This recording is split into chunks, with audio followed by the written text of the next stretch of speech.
Madame la Présidente, chers collègues, Mesdames et Messieurs le personnel du Parlement de la CEDEAO, Mesdames et Messieurs de la presse, c'est un honneur pour moi de prendre la parole ce matin au nom de la délégation malienne qui, par ma voix, voudrait exprimer notre joie d'être présent aujourd'hui dans cette magnifique cité d'Abuja à l'occasion de la première session ordinaire de l'année 2019 du Parlement de la CEDEAO.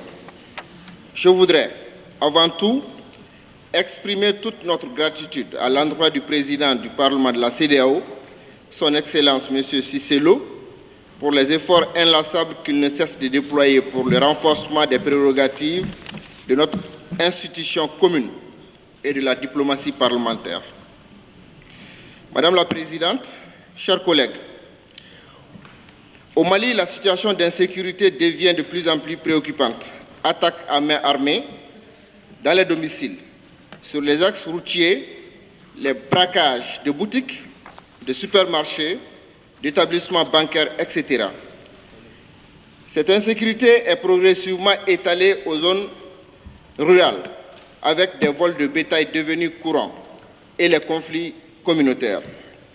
Conformément à la lettre adressée aux députés du Parlement de la CEDEAO, portant invitation et présentation des rapports pays, vous nous permettriez de structurer notre rapport sur la situation politique et sécuritaire du pays, la situation socio-économique, la situation humanitaire et des droits de l'homme, l'état de mise en œuvre du programme macroéconomique et le niveau de réalisation des critères de convergence, l'état de mise en œuvre des objectifs de développement durable, l'environnement et le changement climatique, l'état de mise en œuvre des projets et programmes et du prélèvement communautaire. Grand 1, la situation politique et sécuritaire. A, situation politique. Depuis un bon moment, le Mali traverse une période difficile de son histoire politique, une période marquée par une crise politique post-électorale, une crise sécuritaire sans précédent au centre du pays, une crise sociale avec des revendications de doléances récurrentes des travailleurs, des grèves interminables dans plusieurs secteurs qui paralysent l'économie nationale et menacent la stabilité générale du pays. Il y a des appels à peine voilés de l'insurrection populaire, à la défiance vis-à-vis de l'autorité légitime, la prorogation du mandat de la législature pour 6 mois n'a permis de conduire à terme les processus de révision de la Constitution et la réorganisation territoriale tant attendue par les populations. Le climat socio-politique est tendu au Mali. Ainsi, le parti majoritaire, le Rassemblement pour le Mali, a entamé des rencontres bi- et multilatérales avec la classe politique et la société civile en vue de la décrispation de la vie politique.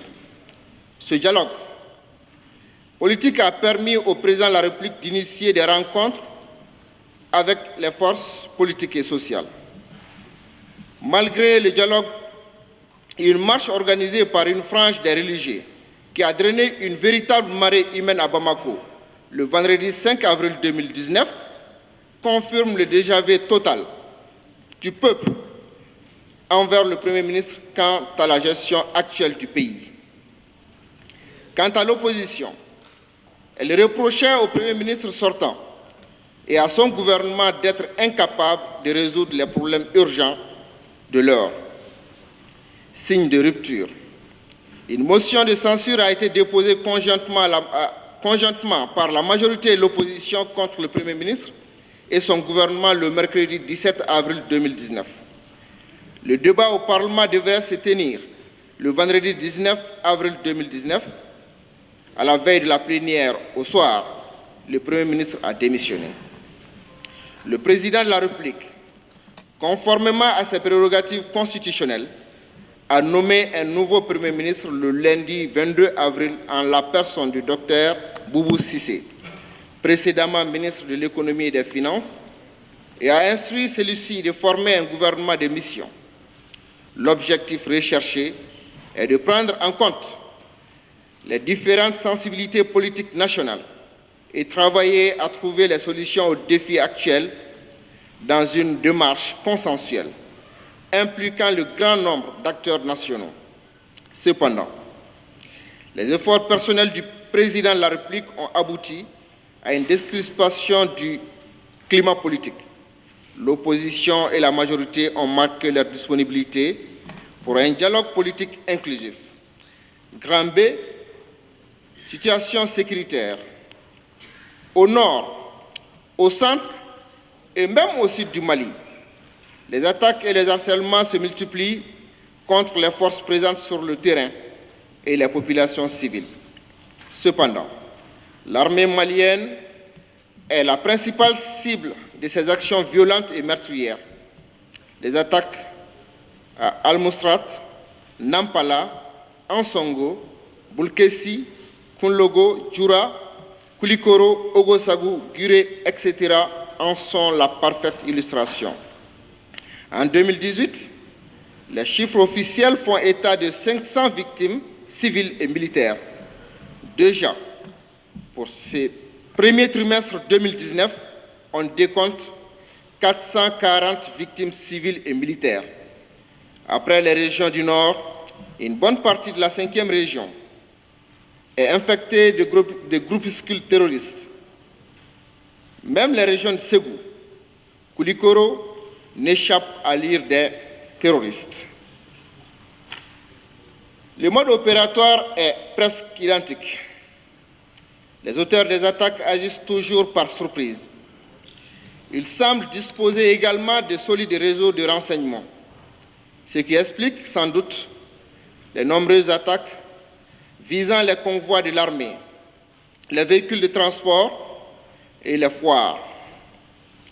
Le comité de suivi de l'accord a tenu sa 33e session à Bamako le 18 mars 2019, en application des dispositions du chapitre 19, en ses articles 57 à 62 de l'accord pour la paix et la réconciliation au Mali, issu du processus d'Alger et de son règlement intérieur.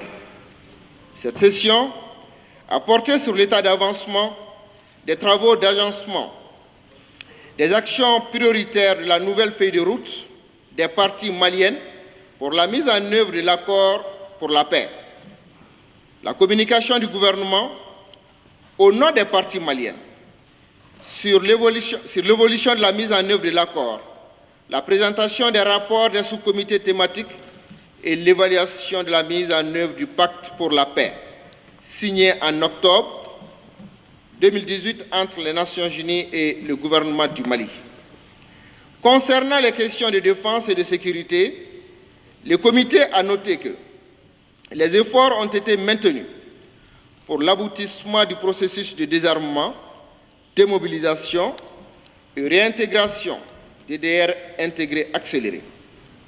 En particulier, il s'est réjoui de l'annonce de la CEMA, entendue par là la coordination des mouvements de l'Azawad, faisant état de sa disponibilité à faire participer ses combattants aux formations prévues dans le cadre du DDR intégration accélérée sur les différents sites identifiés. Une évaluation de l'accord a été réalisée conformément au paragraphe 6 de la résolution 2423 de 2018, dans lequel le Conseil de sécurité demandait au secrétaire général des Nations Unies de lui faire un compte-rendu des progrès enregistrés dans la mise en œuvre de l'accord 6 mois après l'investiture du président de la République.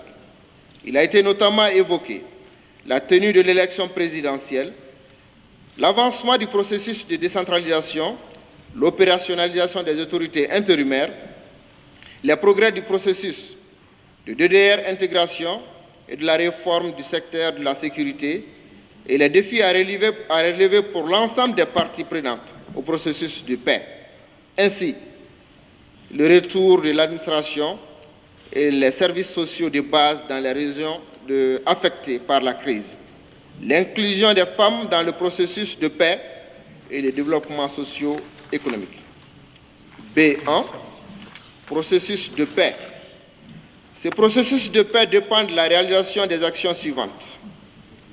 La réussite de toutes les... Alors, je fais passer. La liste est là. Je m'en vais juste au grand B alors. En matière de réforme politique et institutionnelle, la résolution 24-23 du Conseil de sécurité de l'ONU a conduit à la signature d'un pacte pour la paix entre le gouvernement malien et l'Organisation des Nations Unies avec l'appui des membres de la médiation internationale. Aussi, la prorogation de la 5e législature a été votée par l'Assemblée nationale en sa séance plénière du 22 novembre 2018. Le vote de cette loi peut être considéré comme un acte déclencheur d'un processus visant à mettre en œuvre des réformes politiques et institutionnelles clés. La mise en œuvre des réformes en cours n'étant pas opposable au mandat présidentiel en cours, il y a lieu de mener ce débat dans un cadre plus serein, dans le sens de conduire à son terme le processus de paix.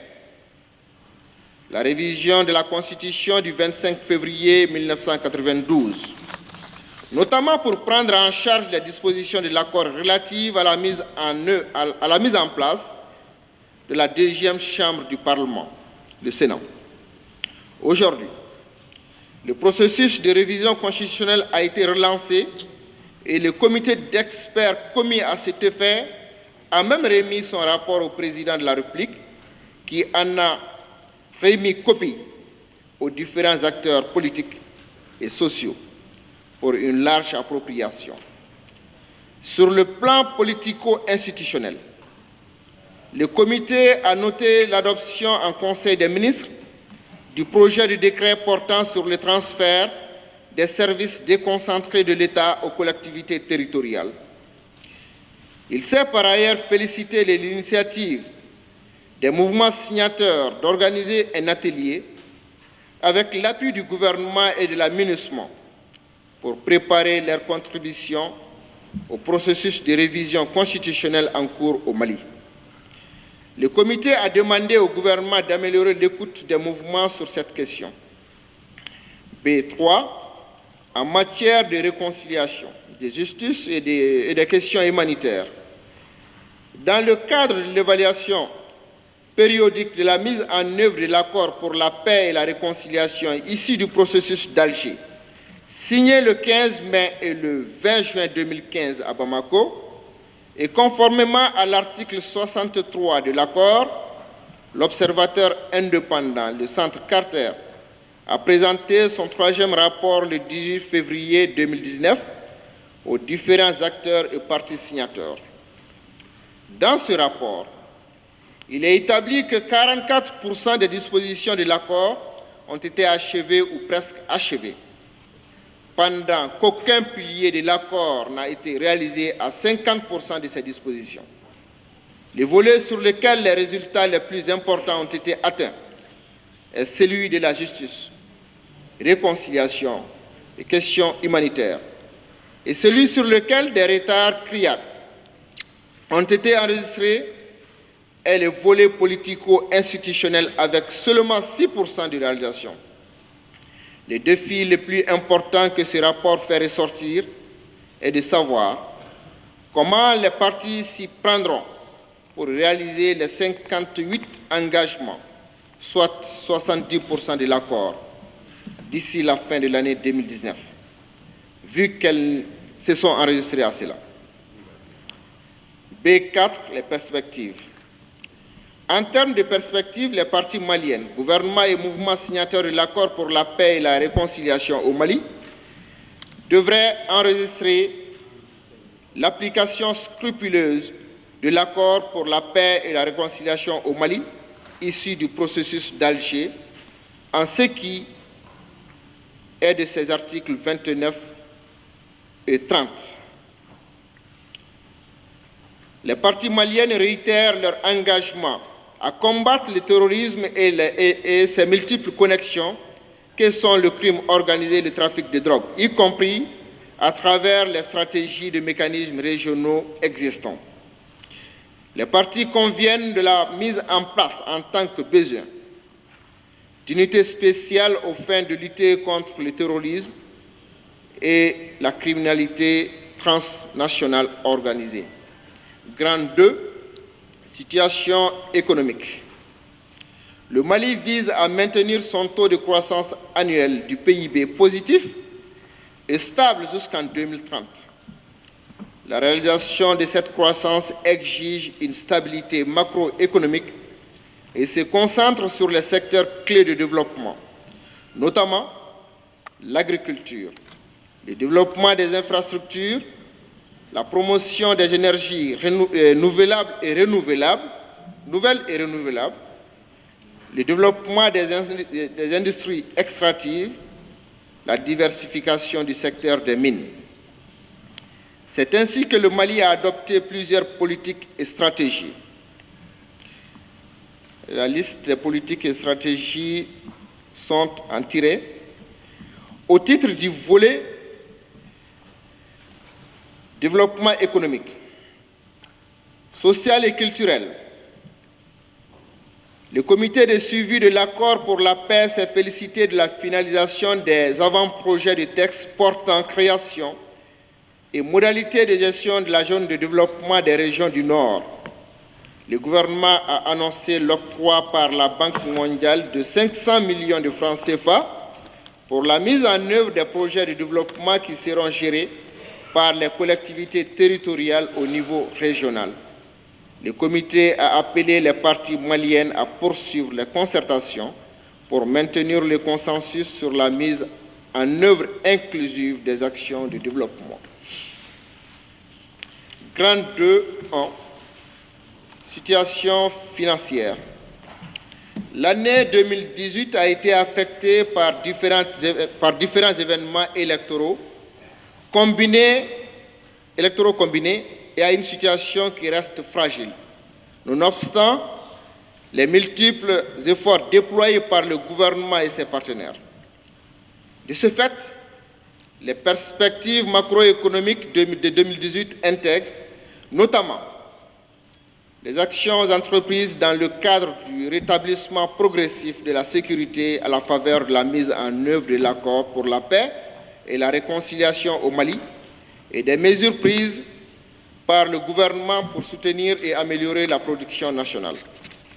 Les taux de croissance économique ressortiraient à 5% en 2018 contre 5,3% en 2017. L'inflation moyenne est prévue à 1,3% en 2018 contre 1,6% en 2017, ce qui permet de rester dans la norme communautaire de 3% par an, dans l'hypothèse d'une bonne campagne agricole et d'une évaluation favorable des cours de pétrole. Les perspectives macroéconomiques s'annoncent favorables en 2019. Le taux de croissance économique est de 4,8% contre 5,1% en 2018, soit un léger recul de 0,3 points de pourcentage par rapport à 2018. L'économie malienne fait montre de résilience et le taux de croissance prévisionnel sera soutenu grâce aux investissements publics et au secteur agricole et tertiaire. Le prix à la consommation devrait varier de 0,1 point de pourcentage et atteindre 2,1%, ce qui permet de rester dans la norme communautaire de 3% par an, pourvu que la campagne agricole soit favorable. Position du Mali face aux critères de convergence de la CEDEAO. Le tableau est en face de vous. Nous retiendrons que, concernant la surveillance multilatérale de la CEDEAO, le Mali respectera en 2019 3 critères de convergence applicables aux pays de l'UEMOA, contre 4 critères en 2018. Donc, Un critère de premier rang, les taux d'inflation en fin de période. 2 critères de second rang, la non-accumulation des arriérés intérieurs et l'élimination de tous les anciens arriérés. Les investissements publics financiers sur les ressources intérieures rapportées aux recettes fiscales. Il convient de noter que le non-respect du critère relatif à la masse salariale rapportée aux recettes fiscales au niveau de l'UEMOA et de la CEDEAO s'explique globalement par l'augmentation du taux de cotisation de 12% à 17% à la caisse malienne de sécurité sociale. Dans le cadre de la loi numéro 2018-053 du 11 juillet 2018 portant code des pensions des fonctionnaires, des militaires et des parlementaires. 2. Situation de la campagne agricole. La population agricole est estimée à un peu plus de 16 millions d'habitants, dont 51,6% d'hommes et 48,4% de femmes. Cette population est majoritairement jeune, avec 48,5%, dont l'âge est compris entre 0 et 14 ans. La population de 15 à 44 ans occupe 38,6% du total et celle de 45 ans et plus représente 12,9%.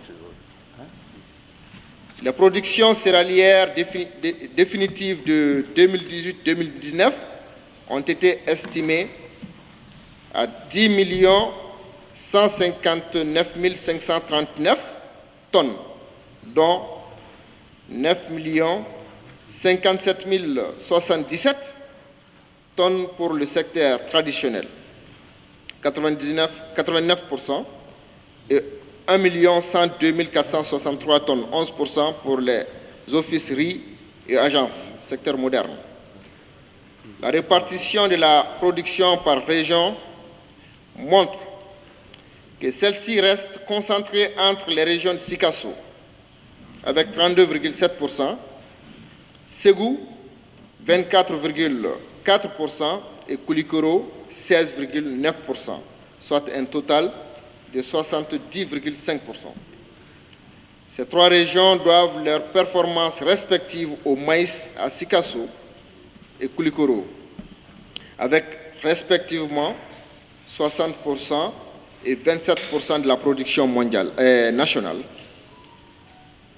Au riz à Ségou, 46% de la production nationale, qui abrite les grands offices et périmètres de production de riz irrigué. Le taux de réalisation des objectifs de production est de 100,8%. Les productions sont en hausse de 9,3% par rapport à la campagne précédente. 2.3. Politique nationale du genre.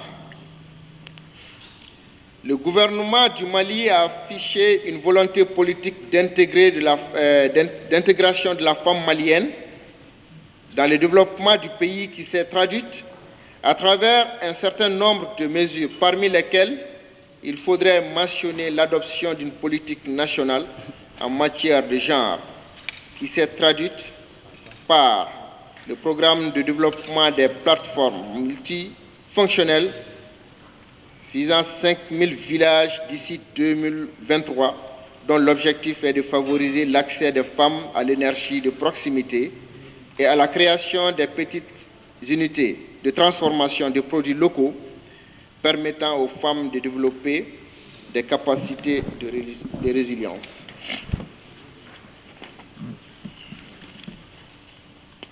Le programme d'appui de l'autonomisation des femmes dans la chaîne de valeur Carité pour l'amélioration des revenus de plus de 400 organisations féminines dans la filière Carité avec l'appui de la Banque africaine de développement. Ce programme est financé à hauteur de 2 769 650 000 francs CFA, répartis sur 5 ans, 2017-2021.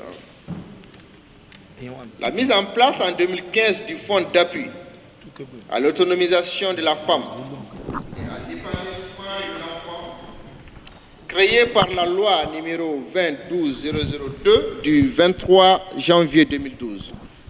De sa création à nos jours, d'énormes progrès ont été réalisés dans le cadre de l'autonomisation de la femme.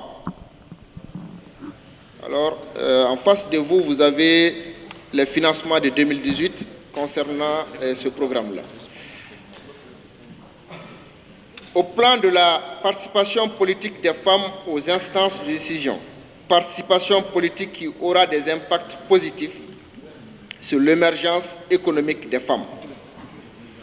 Le Mali a adopté la loi numéro 2015-052 du 18 décembre 2015 relative à la promotion du genre dans les instances de nomination et dans les instances nominatives et électives. Déjà, à l'application de cette loi, le taux de femmes élues municipales est passé de 9% en 2009 à 26,6% en 2016. Le gouvernement est à plus de 34% de femmes ministres.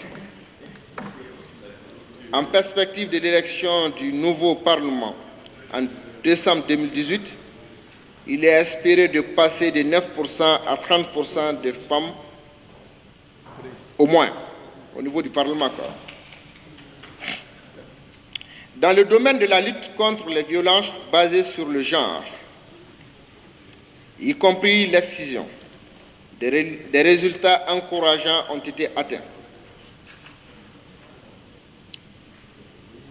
dont la création le 23 janvier, bon, ça c'est les programmes et projets que le Mali a initiés dans le cadre de la promotion.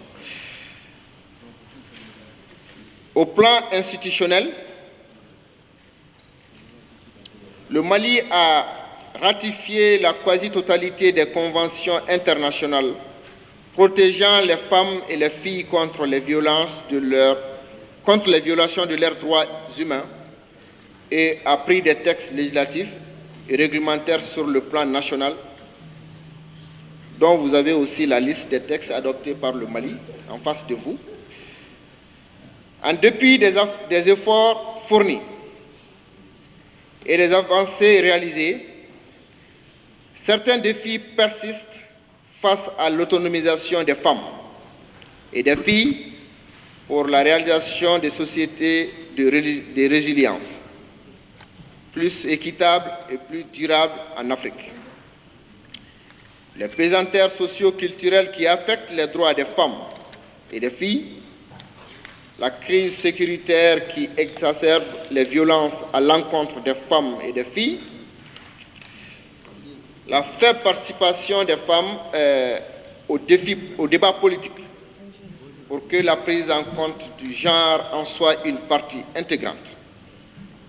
L'implication des femmes dans la prise de décision afin qu'elles puissent avoir leur mot à dire par rapport à la gestion de la santé de la reproduction, de l'utilisation des moyens de planification familiale, sur l'âge du mariage, le travail des enfants.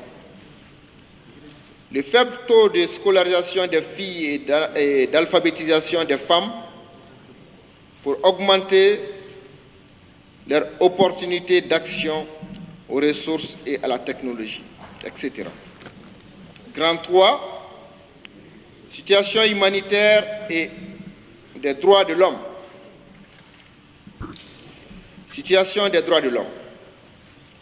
Depuis 2012, le Mali traverse une grave crise multidimensionnelle avec son corollaire de graves et innombrables violations des droits humains. Ainsi, en lien avec les conflits au nord et au centre du pays, Des graves et nombreuses violations des droits de l'homme sont enregistrées. Viols, meurtres, exécutions sommaires, torture, enlèvement et séquestration de personnes, fermeture des écoles, interdiction ou impossibilité de circuler, destruction par incendie de hameaux ou de villages entiers, pillage. Les engins explosifs improvisés ont fait de nombreuses victimes civiles et militaires. Dans d'autres endroits du pays, l'insécurité grandissante a également généré de nombreuses violations des droits de l'homme. Le manque de confiance en la justice favorise la vindicte populaire. À titre d'illustration, 3 frères germains, assimilés injustement à des malfaiteurs, ont été lancés à mort à Doumanzana, en commune 1 du district de Bamako. De même, 2 autres personnes assimilées injustement à des malfaiteurs ont été lancées à mort le 27 décembre 2018 à Dabalé, dans le cercle de Kangaba. Courant février, l'opinion publique a été heurtée par la vidéo postée sur les réseaux sociaux du viol collectif d'une jeune fille à Bamako. La région de Kayi s'est distinguée par des exactions commises sur des citoyens ayant exprimé le désir légitime de s'affranchir de leur statut d'esclave par ascendance. 26 civils maliens et burkinabés, dont des femmes et des enfants, ont péri le jeudi 25 janvier 2019 dans l'explosion d'une mine au passage de leur véhicule près de la ville de Boni, entre Mopti et Gao, dans le centre du Mali. Le chauffeur du véhicule, qui a sauté sur la mine, connaît très bien le trajet. Il conduirait quasiment une fois par semaine depuis le Burkina face aux voisins des forains à la foire hebdomadaire de Boni. Face à ces violations et abus des droits de l'homme, des enquêtes ont généralement été ouvertes, aboutissant le plus souvent à l'ouverture d'une information judiciaire. Cependant, très peu de procédures ont abouti à des sanctions appropriées, bien que la justice ait besoin de temps pour son accomplissement. La lenteur excessive observable dans les procédures est consécutive d'une forme d'impunité. De nombreux obstacles à l'accès à la justice subsistent. Il est essentiel de retenir géographiquement les lenteurs de procédure, le discrédit de la justice, l'accès limité aux droits et de l'avocat psychologique et à l'avocat psychologique et financier, et le non-fonctionnement des juridictions situées dans les zones de crise. Le Mali dispose d'un très vaste territoire et de très peu de juridictions.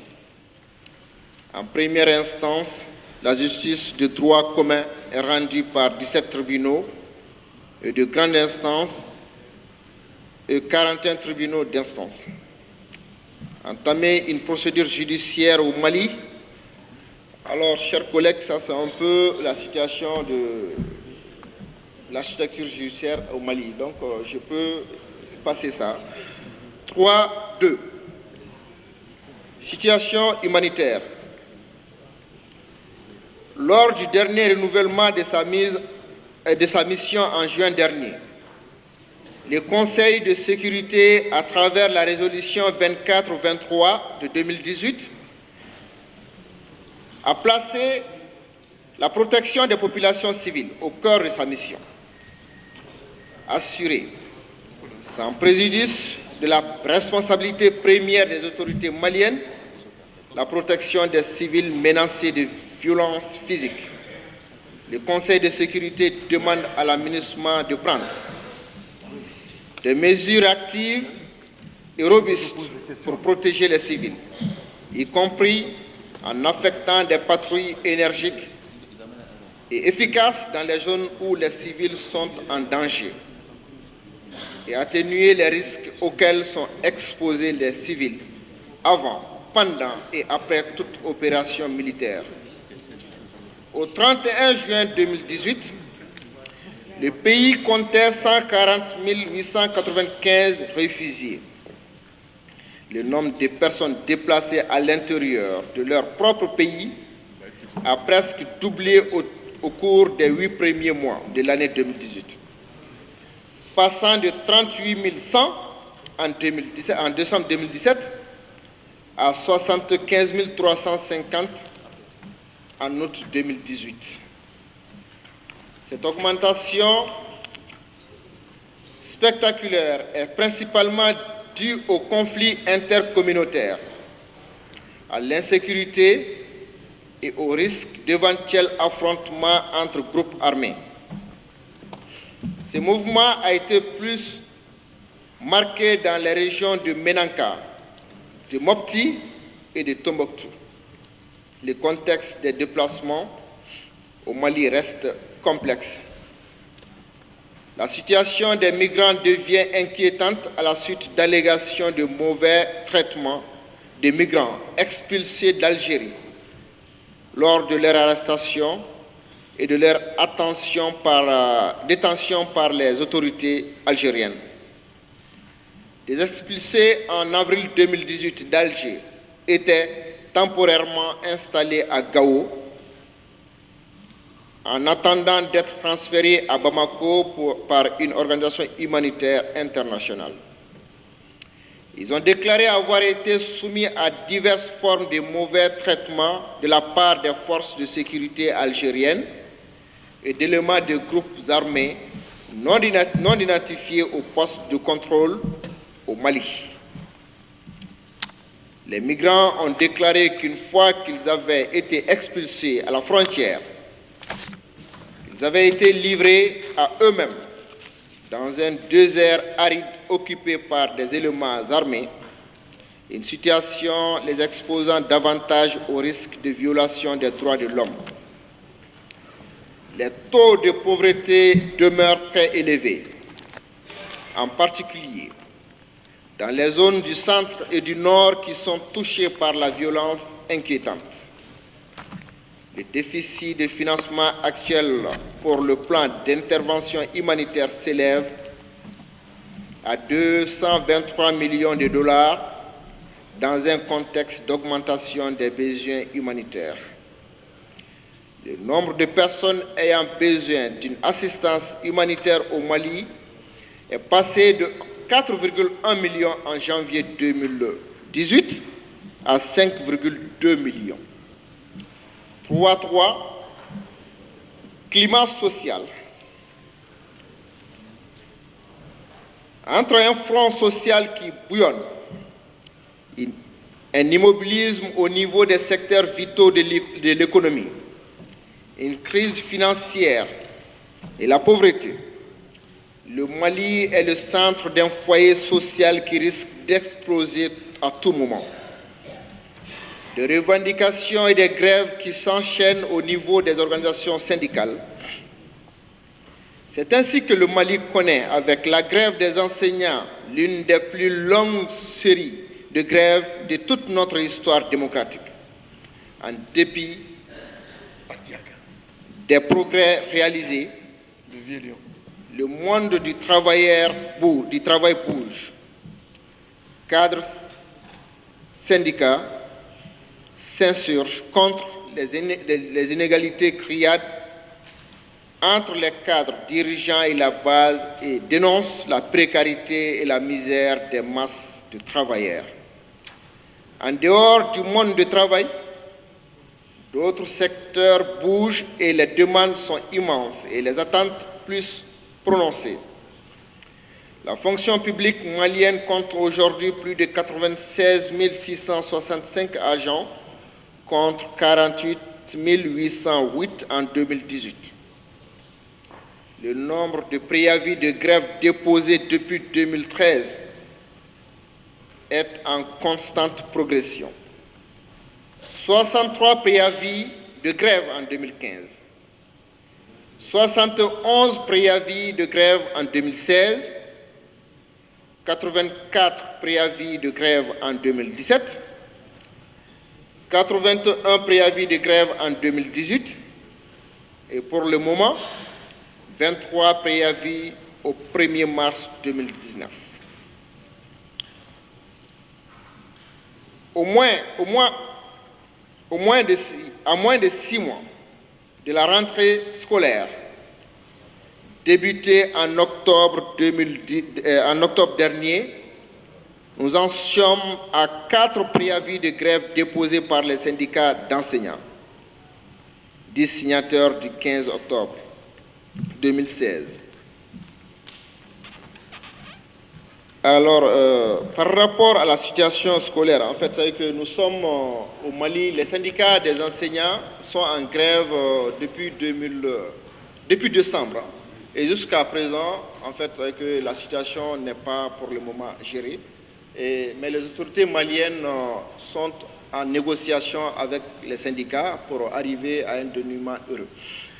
Donc, ceci dit, je peux passer à la situation des grèves au Mali. 3-4, affrontements intercommunautaires. L'insécurité du centre n'est pas l'affaire des seules forces de sécurité. La seule présence des forces de défense et de sécurité n'est pas à même de mettre fin aux séries d'affrontements intercommunautaires. Les acteurs locaux, notamment les associations comme Kaural ou Tapital Poulakou, mettent l'accent sur la justice qui serait mal rendue dans le centre du pays. Les affrontements communautaires sont la résultante plus ou moins directe des décennies de frustration subie par les communautés rurales. Ce serait donc cette soif de justice que les djihadistes ont instrumentalisé pour avoir l'adhésion des populations locales. Nés à la suite des litiges entre agriculteurs et éleveurs, des questions de succession et de chefferie, ils ont toujours fait partie du champ de l'insécurité. L'absence de l'État dans certaines localités du centre, notamment depuis 2015, a abouti à l'émergence d'acteurs nouveaux constitués de groupes armés, de rebelles, de milices d'autodéfense. En effet, le Front de libération du Massina de Hamadoun Koufa est né en même temps que d'autres groupes dans le même espace. L'Alliance nationale pour la sauvegarde de l'identité Peul et la restauration de la justice de Oumar Al-Jana et le mouvement pour la défense de la patrie, MDP, de Hama Founé. En 2018, 2 groupes armés d'autodéfense voient le jour dans le centre. L'Alliance pour le salut au Sahel, ASS, pour protéger les populations Peul, et l'autre, Dana Amassagou, pour protéger les populations Dogon. À leur suite, un militaire radié des forces armées maliennes, Sékou Boli, lui aussi revendique sa petite armée forte de 600 recrues. La particularité de ces groupes est qu'ils sont généralement l'émanation des populations locales et constitués d'individus issus du terroir. Leur stratégie consiste à instrumentaliser les conflits locaux préexistants dans le sens de leur idéologie. L'absence de l'appareil étatique et des élus offre un terrain favorable à la propagation de ces mouvements d'autodéfense dans le delta. Les rapports de force politique entre pouvoir étatique et légitime traditionnel ont atteint leur paroxysme à travers des crimes commis contre les agents de l'État ou contre les élus locaux. Pour qu'ils puissent s'installer, les groupes d'autodéfense déstabilisent la gouvernance locale. S'agissant des groupes de défense, leur mode opératoire est connu. Quand ils viennent, ils essaient d'instrumentaliser les populations civiles en recrutant parmi les plus faibles. Et c'est ce que nous connaissons en fait dans le centre du Mali qui a occasionné de violents conflits intercommunautaires. Grand 4, état de mise en œuvre des objectifs du millénaire pour le développement. Alors, état de mise en œuvre des objectifs de développement durable. Depuis le lancement des ODD, le gouvernement a adopté une démarche inclusive de mise en œuvre. Ainsi, le processus de consultation avec les acteurs en vue de leur information, sensibilisation et appropriation a abouti aux actions ci-après. Au niveau de l'Assemblée nationale, la mise en place d'un comité de suivi des objectifs de développement durable, l'élaboration d'un plan d'action de suivi des objectifs de développement durable, l'organisation de séminaires d'information et de sensibilisation sur les objectifs de développement durable. Au niveau de la société civile, les consultations et formations sur les objectifs du développement durable au niveau communautaire, l'appui à la sélection d'objectifs prioritaires des objectifs de développement durable, la création d'une plateforme nationale de suivi des objectifs de développement durable. Au niveau de la coordination institutionnelle du processus, la responsabilité politique du bureau du chef de l'exécutif au niveau national et régional pour la mobilisation des acteurs concernés, l'établissement des priorités et la coordination des groupes thématiques niveau national et des CLOCSAT niveau régional, les regroupements des acteurs dans les groupes. Ça c'est les actions entreprises au Mali. 5.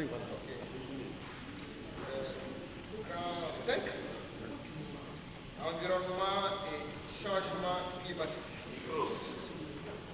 Vous êtes fatigué alors. Environnement et changement climatique. Au Mali, les écosystèmes terrestres connaissent une dégradation inquiétante due aux phénomènes naturels et aux activités anthropiques. La dégradation des sols résulte de phénomènes naturels, tels l'érosion hydrique dans la partie sud du pays et l'érosion éolienne dans la partie nord. Les phénomènes sont fortement accentués par l'exploitation économique et irrationnelle des sols, la surexploitation et l'usage de techniques agricoles trop intensives et érosives. Les différentes exploitations économiques des terres sont peu coordonnées et produisent un morcellement d'unités naturelles avec juxtaposition des différentes utilisations. Reconnaissant que la gestion durable des terres constitue le socle d'une agriculture pérenne ainsi qu'une composante stratégique du développement durable et de la réduction de la pauvreté, l'État malien a élaboré la politique nationale de l'aménagement du territoire. Ça c'est la liste des politiques pour la lutte contre la déforestation et tout ce qui s'ensuit, élaboré par le Mali. Merci. Alors, la vision du Mali pour la gestion durable des terres d'ici à l'horizon 2025. Madame la Présidente, je voudrais donner la vision du Mali juste. La vision du Mali pour la gestion durable des terres d'ici à l'horizon 2025 est l'inversion des tendances à la dégradation continue des terres sur le territoire national, l'amélioration du cadre de vie des populations et la réduction de la pauvreté, faisant ainsi du Mali un pays de référence en matière de gestion durable des terres. Ok, grand 6, état de mise en œuvre des programmes et ou projets du prélèvement communautaire. Certains documents détaillant ce paragraphe sont à l'annexe. Ratification des protocoles et conventions de la communauté. Le Mali a ratifié 43 protocoles et conventions sur les 54 signés au niveau de la communauté. Les 11 non ratifiés sont en cours d'examen. 6.3. Reversement du prélèvement communautaire. Dans le cadre du versement du prélèvement communautaire, le Mali a recouvré et reversé jusqu'au 30 décembre 2018 la somme de 6 milliards 179 464 075 CFA. 6.4. Intégration régionale et libre circulation. Le contexte actuel est caractérisé par de nombreux drames. Pour venir en aide à nos compatriotes, l'État a mis en place un fonds appelé filet social. Dans le même sens, ce partenariat a été développé à l'Organisation internationale pour les migrations, OIM, et le Haut Conseil des Maliens de l'extérieur pour favoriser et encourager le retour volontaire de nos compatriotes en situation de détresse. Alors, je vous donne les chiffres. Au total, au titre de l'année 2018, l'État malien a injecté près de 600 millions de francs CFA dans l'assistance au rapatriement de nos compatriotes en situation de détresse. Je vais un peu... Ok. Je vais conclure parce que moi, je suis fatigué.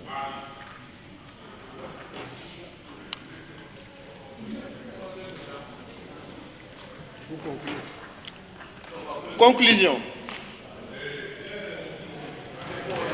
On va conclure. Conclusion. Pour assurer véritablement la réussite de ces politiques de développement, le Mali devra veiller à l'application rigoureuse des dispositions de l'accord pour ramener la paix et la sécurité sur l'ensemble du territoire national. Il faudra réussir la révision constitutionnelle dont le dépôt du projet de texte par la commission d'experts a été fait ce mois d'avril. Il nous faut à la fois réussir impérativement l'organisation du référendum constitutionnel et demander conséquemment une deuxième prorogation du mandat de la 5e législature. Le gouvernement du Mali, avec l'appui de la communauté internationale, continuera à appliquer les principales dispositions de l'accord, notamment le renforcement de la décentralisation, la réforme du secteur de la sécurité et le processus de cantonnement et de désarmement, de démobilisation et de réintégration pour faire avancer le processus de paix. Les nouveaux paradigmes de développement à l'horizon 2030 requièrent du Mali l'alignement de ses stratégies et politiques de développement avec les objectifs de développement durable, aussi bien au niveau national que régional, et leur mise en adéquation avec les cibles prioritaires. Merci, chers collègues, pour votre attention. Thank you. Obrigado.